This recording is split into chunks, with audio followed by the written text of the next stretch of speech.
Welcome back to my channel, guys. This is me, Irvin, with another manga volume review. This is going to be on volume 5.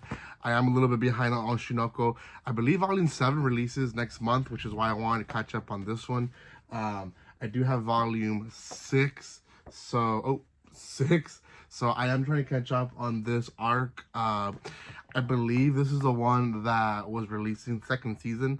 I haven't watched the second season. I was gonna react to it, never got to it. And if you've seen my videos, especially my reviews that I did in the summer, especially going through the whole transition of moving to a new place, or not a new place but a new job, you'll understand that I went through kind of a roller coaster summer and fall.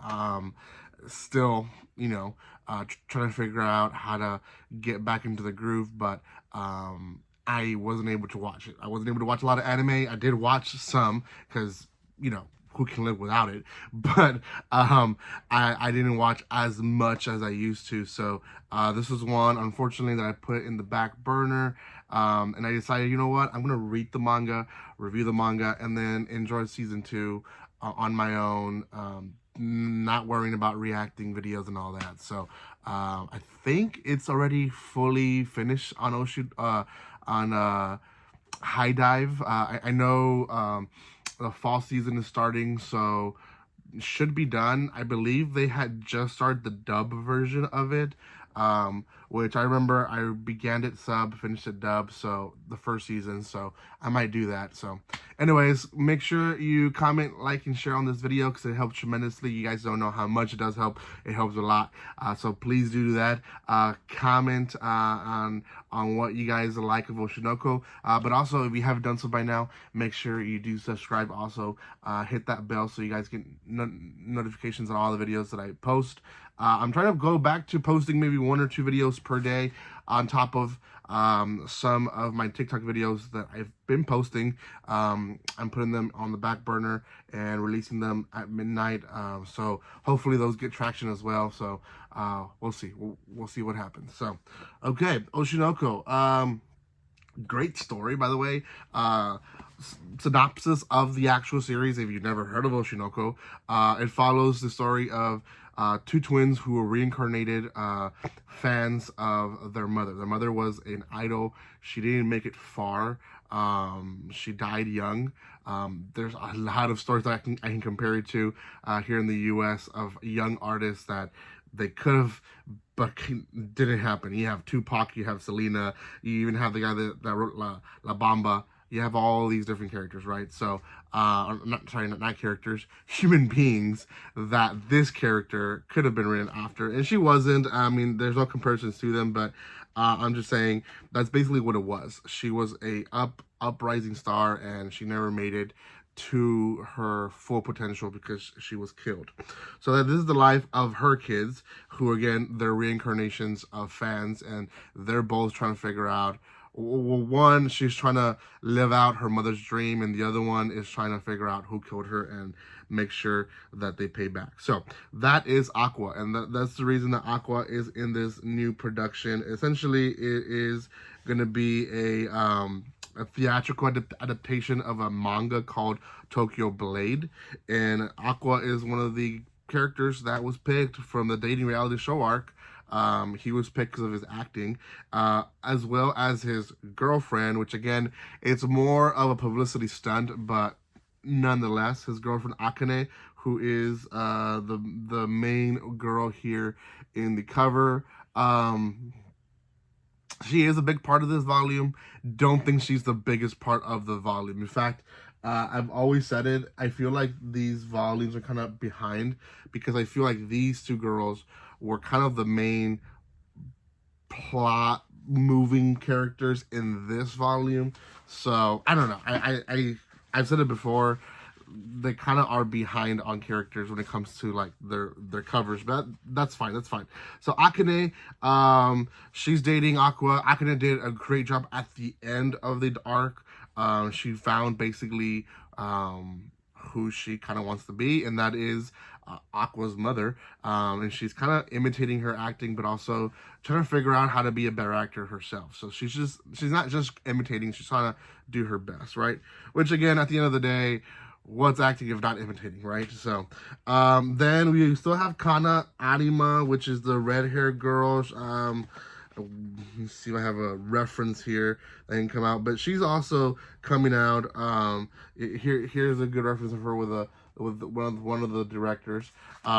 She's still a character. She herself is striving to be better as well, and she is one character that I really like to like follow her story, just because it shows a little bit more of the industry life, right? Whereas we have the plot here, but she's kind of showing us more like this is how the life of an actor is in Japan. And essentially in this volume she finds another level that she never thought that she had, and that's because the actor that she's working with now, who's a new character, he is a better actor that she's ever acted with. So we're learning that she basically matches the level of acting of whoever she's with. So because she's been with mediocre or beginner actors, she hasn't really shown her full potential. But in this volume, she does. So Akine's part of this volume is essentially her figuring out her own character in the story. She's a fan of the manga, and she feels like the character was kind of not done well for the adaptation, and she brings it up to the director, pushed by Aqua to do it. And the director kind of tells her, and again, this is kind of like learning again in the industry. The writer tells her, not the director. The director points her to the writer. The writer basically tells her that in an adaptation, because you are so short of time, you have to cut plot from certain characters, and this is one character that they choose to basically make war hungry instead of like the struggle that she had between war and peace in the manga. They just kind of make her, they make her basically a character that moves the plot along, instead of we're gonna spend a lot more time with this character because we think that's important, right? So, which makes sense. Like if you go to any adaptation of almost anything that's like on ice or just a play or whatever, they do take out a lot of stuff that from side characters that seems important for that character, but not per se for the entire plot. So, the last third of the volume, maybe half, no, I want to say third, is the introduction of the manga artist, who is her, Altiko, I believe, is Aliko, and then Yariko is her assistant. Now, I don't want to spend too much time on this, but I will explain a little bit. She's the manga artist that did the story, but she was a underling of her at one point. Now they flip roles, and there's tension because of that.